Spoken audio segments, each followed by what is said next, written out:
What's up, scoopers? So for today's video, magluluto tayo ng lumpiang tauge.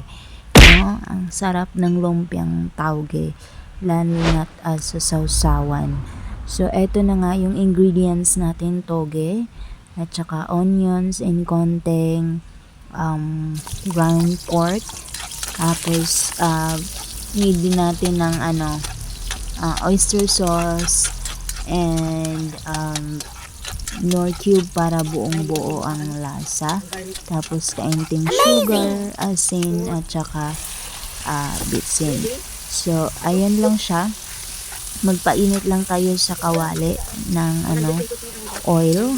Tapos ilagay natin yung garlic pag nag light brown na siya. So pagkatapos mag light brown ng garlic and onion, ilagay natin yung ground pork kasama na ang pork cube, no, para lasang-lasa talaga siya sa pork.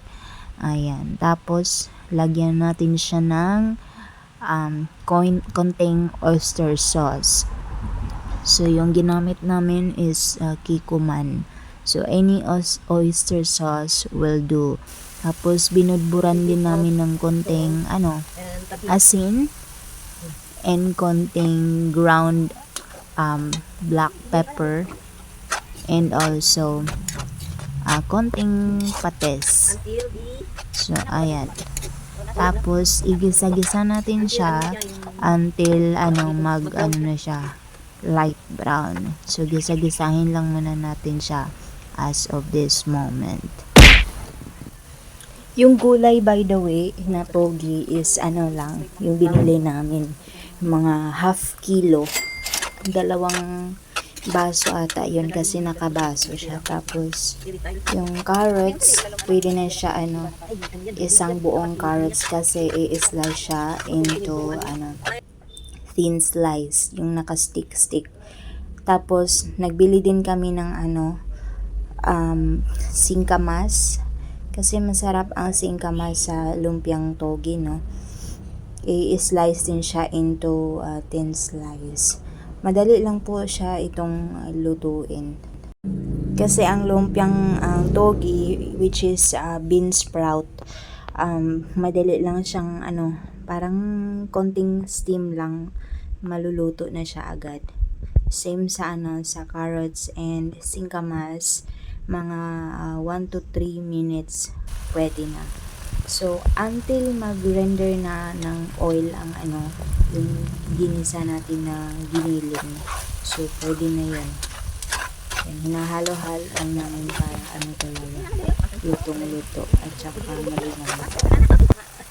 So ayun, sinalang na namin ang gulay na carrots and singkamas. So gisa-gisahin lang natin, tapos lutuin natin siya ng mga 3 minuto. Lang siya, half cook lang ba kumbaga, kasi masarap siya pag hindi siya na overcook. Alam nyo, scoopers, sa lahat ng natikman ko na lumpia, na klaseng lumpia, ito talagang lumpiang togi ang gusto ko.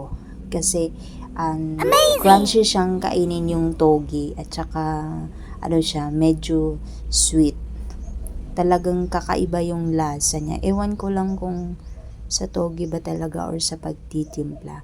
Pero so far sa natikman ko lahat ng lumpiang togi talaga ang gusto ko. And by the way, scoopers, kakailanganin nyo din dito ng lumpiang wrapper. Kasi pagkatapos nito, i-cool down muna natin siya ng kaunti kasi mainit pag ginagalaw nyo na mainit. Baka mapaso yung kamay nyo, no, habang nagbabalot ng lumpia. So ayan, ipapa-cool down muna natin siya. Tapos babalutin natin siya sa lumpia wrapper. So marami po ito mga ka-scoopers, no, since hindi man namin to maubos, pwede namin tong ilagay sa ref yung iba. Basta pagka kinabukasan, lulutuin na agad kasi masisira siya pag papalipasan pa ng isang araw. Not unless siguro kung ano siya, lumpiang ano ba yun, yung basta yung lumpiang Shanghai kasi pwede yun maano, ma-freezer. Ito kasi ano siya, gulay. Akala ko madali lang ang proseso nito. Sa lumpia wrapper pa lang parang mahihirapan ka na kasi ano sila nagkukumpul-kumpul, parang nagkadikit-dikit at iniiwasan natin siyang mapunit. So napakatrabahoso. So ayun yung na lang, yung mother-in-law ko yung nagbalot nito. Siya yung nagbalot tapos siya yung nagluto. At saka ako yung videographer, di ba? Kasi gusto ko next time ako na yung magluluto para masubukan ko naman. So yung ginagarnish-garnishan niya lang yan. Pina-finalize niya yung timpla kung ano yung kulang. Pero pag wala kayong masyadong budget, kahit tugi at saka tofu okay na. At saka kunting carrots and what else, patatas. Okay na yun. So, ayan, nakabalot na kami ng lumpiang togi. So, ready to cook na yan siya. So, ayan, pina-fry na siya namin. Dapat marami yung oil ninyo, no? Para hindi siya masunog. So, ayan ang finished product. It's time to eat. So, may ginawang yung sasawan yung partner ko. Ayan.